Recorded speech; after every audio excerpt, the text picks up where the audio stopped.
Miavana malalo amin'ny tompo, ity no andro alakamisy romaksa 13 mivavaka isika ety. Afaliana ho anay hatrany raha eo ny misakafo ny teninao. Dia ataovy tsapanay indray fa ny teninao dia aina ho an'izay mahazo azy, tondra fahasalamana ny rehetra.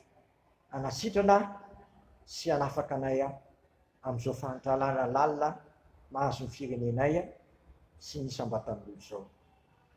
Dia oka isio ny voninahitra tompo, dia fantatra indray fa anao dia tia merina anay ao aminao manakariva satria tsy misy famonjena sy fampanofona vanina raha tsy miverina marina aminao zay i Jesosy Kristy mpamono zao tontolo izao. Amen. Filazantsara araka ny Matthieu 5:12 ka hatramin'ny 17. 5:12 ka hatramin'ny 17. Amin'ny anaran'i Jesosy. Fa ny fanjakan'ny lanitra dia tahaka ny olona zay efa andeha ho any an-tany hafa ka niantso ny mpanompony dia nanolotra azy ny fananany. Koa ny anankiray nomeny talenta 5, ny anankiray 2, ny anankiray 1, samy araka ny fahaizany avy, dia lasa nandeha izy. Ary niaraka tamin'izay dia lasa ilay nandray ny talenta 5 ka nataony vaky zany, ary nahazo tombony talenta 5 koa izy. Toy izany koa ilay nandray 2 dia nahazo tombony, fa ilay nandray ny iray kosa dia lasa niady tany ka nandevina amin'ny volan'ny tompony. Noho ny ela dia tonga ny tompon'ireo mpanompo ireo ka nampilaza azy ny amin'ny volana. Noho ny nanantona ilay nandray ny talenta 5 izy dia nitondra talenta 5 koa izy ka nanao hoe tompo, talenta 5 no natolotra ho ahy, indro nahazo tombony talenta 5 koa aho. Ny tompony taniny, tsara zany ny mpanompo tsara, sady matoky, natoky tamin'ny tsely ianao dia ho tendreko mpanapaka amin'ny be. Midira amin'ny fifalian'ny tomponao.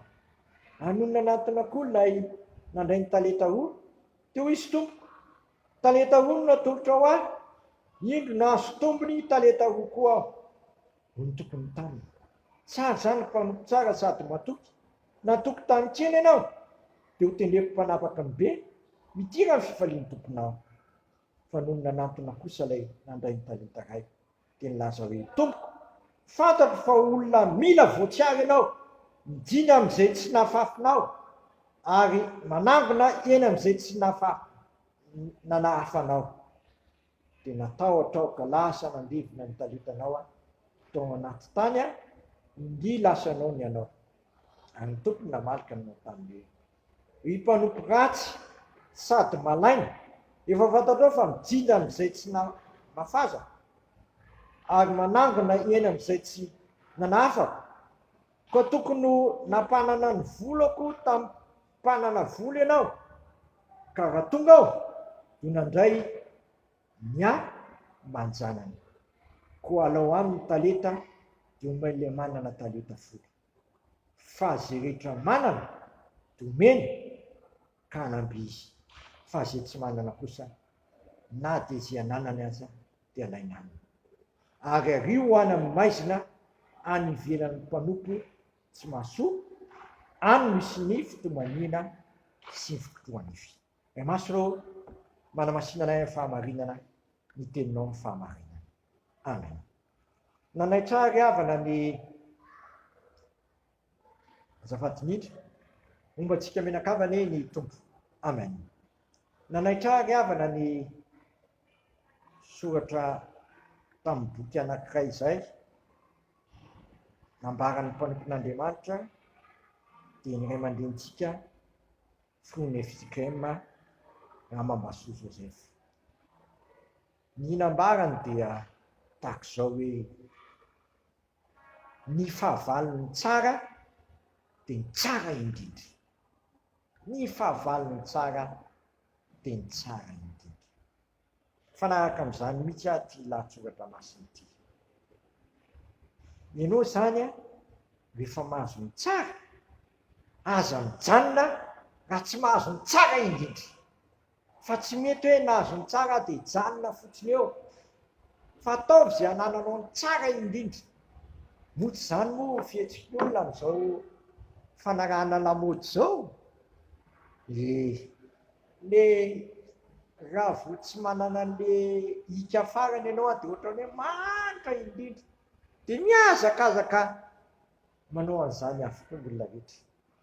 Raha zany koa no fihetsika sy fihetsika ao amin'ny fanataterahanao ny fanomponao an'Andriamanitra io nivon'ny fiangonana sy ny fihetsika ao andavanandro amin'ny asa ataonao io, tsy manaiky mihitsy ianao raha tsy mahavita ny tsara indrindra dia tsy ohatran'izao Madagasikara, tsy ohatran'izao tsika mianakavy.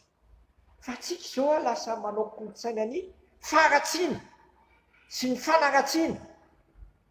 Sahirana mihitsy ianao mihaino ny radio sy ny télé sy mijery ny télé, indrindra raha sendra mahare vaovao dia mifanaratsy, tena mifanaratsy. Kolotsaina va izy tia mifanaratsy?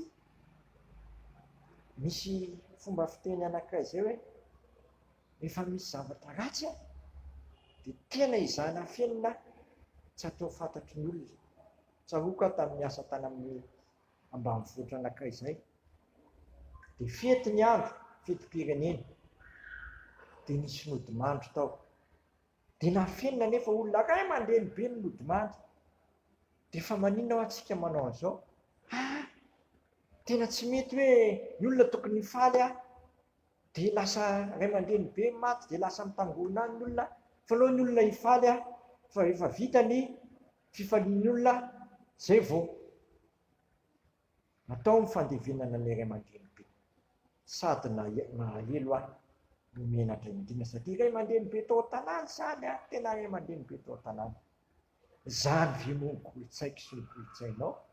Aisika tsy varina amin'ny faharatsiana tahaka izao. Eto dia mampieritreritra ny tenin'i Jesosy satria raha tsy miezaka ho tsara ianao ary tsara lavitra no vitanao dia ahita raharaha ianao efa tonga eny amin'irao lanitra Kristy. Ahita raharaha ianao, tsy mahazo tia teny mamy ianao efa tonga eny amin'irao lanitra Kristy. Tsara zany ny mpanompo tsara sady matoky. Natoky tamin'ny kely ianao dia mitendreko napaka be midira ny fifalian'ny tompona. Ay miankina amin'ny ataoko sy ny ataonao, ny falianao ratsy zay fianatrean'Andriamanitra. Ka amboary tsara teny izao ny ataonao io sy ny ataoko io. Tena manao zavatra tsara be ianao ary miezaka ny tsara indrindra. Sa manao fatanitany fotsiny. Mba tiako ny teny ny fiangonan'i Jesosy Kristy eto Madagasikara ny ray aman-dreny, irako Andriamaso ami, irako Andriamaso ami, ozy izy hoe efa anao ianao dia ataovy tsara. Rehefa tsy anao ianao nanao fatanitany dia mipetra tsara. Vantana amintsika rehetra izay tompona andraikitra na iza na izany. Nefa tena anao tsika dia ndao hiezaka anao ny tsara. Tena enjehana mihitsy izay olona mpanao ratsy, fahaizana mihitsy. Tsy vonoina, fahaizana tena niza mpanao ratsy na havana io na izy fahaizana. Dia izay manao tsara kosa dia tena indraindraina hoe io ny tena manao tsara, tsy tokatokafana fotsiny izy fa mena vatosoa be mihitsy. Mahiezaka daholo tsika rehetra manao ny tsara indrindra. Raha zany nataoko sy ny ataonao io Iova zao tantarantsika mampalahelo zao. Iova. Kendreny filazantsara mantsy dia hitondra antsika ho amin'ny fahatsarana hatrany.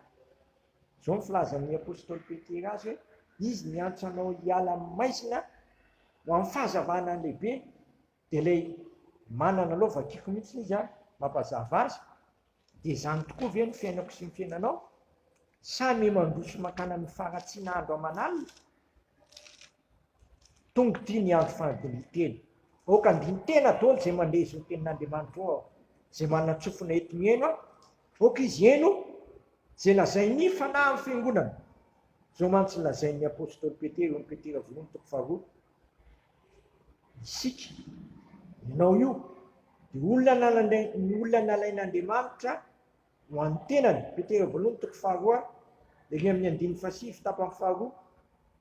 Olona nalain'Andriamanitra ho an'ny tenany mba hilaza ny zazanareo, miatsara an'ilay niantso anareo hiala tamin'ny maizina ho amin'ny fahazavany mahagaga.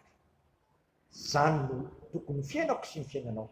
Hiala amin'ny faratsiana, hiala amin'ny asa maizana tsy mahavokatsoa, ary androso amin'ny fahatsarana rehetra. Tsy vitanao zany na tsy manaiky alantona ny Jesosy Kristy ianao. Lay tonga hitady sy hamonjy ny mpanodazevy. Lay mahay manova ny fovatoko sy ny fovatonao ny tonga folo. Manatona azy, fa raha manatona azy ianao tsy ho lafo mihitsy. Atoloha azy ny fonao fa izy mahay manova ny fovatonao ho fomofo, ary mahay manova ny aratsinao ho amin'ny fahatsarana. Mahay manalanao ho amin'ny fahafatesana, ho amin'ny fiainana manakizay. Ho amin'izany tokoa anie zasy ianao malaika alainy Jesosy Kristy ho an'ny tenany dia ilaza ny hatsaran'ny miantso an'i Kristy, miantso antsika hiala amin'ny maizina ho amin'ny fahazavana mahagaga, ary azoto an'olo tena tsy ho vonona amin'ny asa tsara rehetra, voninahitry ny tompo ambara-piavan'i Kristy amin'ny ranon'anitra. Amen. Dia raha sy misaotranao izay raha eo fa tianao izay vitany tsara indrindra. Ianao raha teo moa dia mendrika ilay tahaka satria mpanao ny tsara. Raha navita izao tontolo izao ianao izak'izay mahavita zavatra ianao dia hitan'Andriamanitra zany fa tsara. Nampianarinao tamin'ny alalan'ny mpanomponao teo izay fa ny fahavalon'ny tsara dia ny tsara indrindra. Tsy mahazo milonina hoe fa tsara io fa mila mitady ny tsara indrindra hatramin'izay. Okany izany ny fiainana tsiray avy manomboka hatramin'ny filoham-pirenena sy ny tompona andraikitra rehetra sy olona manana andraikitra rehetra sy ny olombelona rehetra izay manatsofona eto miaino mba anaiky miova amin'ny fahatsarana rehetra, tsy vonona amin'ny asa tsara rehetra, tsy ho vitanay nefa zany raha tsy ianao mihitsy Kristy no tonga am-ponay sy manjaka am-ponay ary manovanay fonofo ny fonay. Dia sitrakay miary hivavaka hoe rainay izay ny an-danitra. Masina nenina ranao, tonga ne ny fanjakanao. Atao ne sitraponao ny dia-tany tahaka ny an-danitra. Menao iny amin'ny asazo anay, raha mamelany elokay, tahaka namelanay izay meloka taminay, ary aza mitondra anay amin'ny fakapanahy, fa manafahanay amin'ny ratsy, fanao ny fanjakana sy ny hery, amin'ny voninahitra manakizay. Amen. Tanterahany avy indrindra amintsika anie izao tontolo amin'ny amin'ny ray zanak'afana masina izao.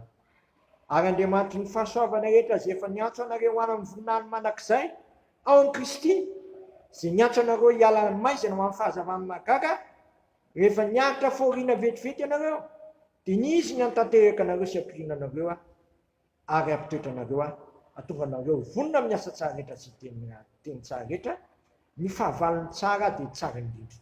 Ho azy anie ny fanjakana manakizay. Amen. Voninahitra anie ho an'Andriamanitra rery ihany amin'ny anaran'ny ray zanak'afana masina. Amen.